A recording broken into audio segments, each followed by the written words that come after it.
Today, we're going to talk about one of the most devastating events in modern European history, the Great Famine in Ireland. Known in Irish as An Gorta Mór, or the Great Hunger, this was a period of mass starvation that didn't just cause immense suffering, it changed a nation forever. To really wrap your head around the famine, you have to start with its staggering human cost. Haunting images like this one from the town of Skibbereen gave the outside world a rare glimpse of the horror back in 1847. But honestly, the numbers behind these pictures are even more shocking. In just a few short years, at least 1 million people died. They died from starvation and from the diseases that preyed on their weakened bodies. And at the very same time, over 1 million more were forced to flee the country. This kicked off a massive wave of emigration that basically established the Irish diaspora we know all around the globe today. When you put it all together, Ireland's population dropped by as much as a quarter. That's a demographic collapse so severe that the island's population wouldn't even start to recover for more than 100 years. And all of this leads us to the big question we're tackling here. We know the immediate cause was a crop failure. But how on earth did the loss of a single plant spiral into a catastrophe that would kill or displace millions of people? Well, to find the answer, we have to start with the spark that lit the whole fire, the arrival of this mysterious and absolutely devastating potato disease. And this was the culprit. It's a microscopic organism called Phytophthora infestans, or just late blight. Now, it wasn't a fungus, but a water mold, and nobody in Europe had ever seen anything like it. It had basically hitched a ride across the Atlantic from the Americas and found the perfect home in Ireland's cool, damp climate. And you can see from this timeline, it spread with terrifying speed. After wrecking crops in the US, it jumped the Atlantic, hit mainland Europe in the summer of 1845, and by September, it was officially in Ireland. But the next year, 1846, that was the real knockout blow. It wiped out 3/4 of the entire harvest. Gone. But here's the thing. The blight was only the trigger. To really get why it was so deadly, you have to look at the situation on the ground.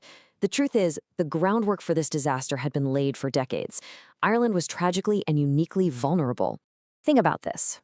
2/3 of the entire population depended completely on farming, and most of them were on these tiny little plots of land.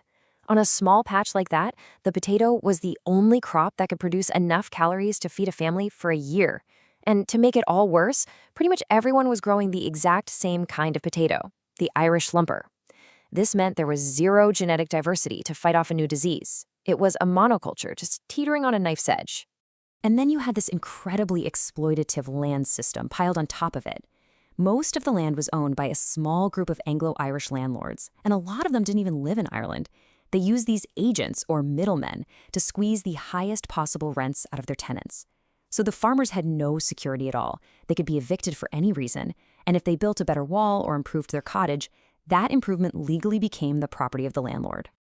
This photo really shows you the human reality of that system. This is a family from County Galway, living in just absolute poverty. But here's the crucial thing to understand. This picture wasn't taken at the height of the famine. This was the normal baseline condition for millions of people before the blight ever showed up. And the crazy thing is, London knew. They knew exactly how bad things were. The British government's own Devon Commission published a report in February 1845, just a few months before the famine started, and they said that the Irish poor put up with sufferings greater than the people of any other country in Europe. They knew a disaster was just waiting to happen. So this is the crucial turning point. You have a natural disaster hitting an incredibly vulnerable population.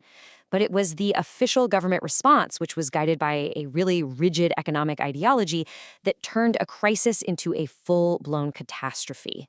And that ideology was called Laissez-faire. This was the core belief in London at the time, that the government should stay out of the economy as much as possible. The theory was that the free market, private businesses and trade, would just naturally fix the food shortage. There was no need for government handouts or intervention. And what's so wild is that they had a playbook for this. Just a few decades earlier, during a famine in the 1780s, the government took strong action. They closed Irish ports to keep food inside the country. But in the 1840s, because they were so committed to this laissez-faire idea, they refused to do the same thing. The result is one of the most bitter, gut-wrenching parts of this whole story. Just look at this data. While people were literally starving to death, huge amounts of other food, we're talking grain, cattle, butter, were still being shipped out of Ireland, especially in those first 2 years. Why? Because merchants could get a better price for it in England. The food was leaving the country. And if that inaction wasn't bad enough, some of the actual policies made things so much worse. There was this rule, known as the Gregory Clause, that said in order to get any food aid, you had to give up all your land if you had more than just a quarter of an acre. For starving farmers, this was an impossible choice. Give up your only chance of survival in the future just to get food for today. It led to mass evictions. 90,000 people were kicked off their land in 1849 alone.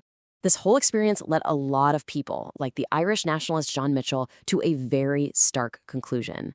His famous quote really captures this view, that, yeah, the blight was a natural disaster, but the famine itself, that was man-made, created by political and economic policy. So all of this combined left a permanent, devastating mark on Ireland, reshaping the country in ways that we can still feel today. Just to give you a sense of the scale of this change, let's look at the population. Right before the famine, there were about 8.5 million people in Ireland. It was one of the most densely populated countries in Europe. Now, fast forward to 1901, just over 50 years later, the population had been cut almost in half, down to just 4.4 million. And this wasn't just some temporary dip. It was a permanent demographic collapse. And the legacy of that collapse was profound. The population kept falling for another 100 years. The famine absolutely poisoned relations with the British government and became this powerful rallying cry for Irish independence. And for the millions who left, the memory of the famine became a core part of their identity, fueling Irish nationalism all over the world. So in the end, the Great Famine was so much more than just a potato blight.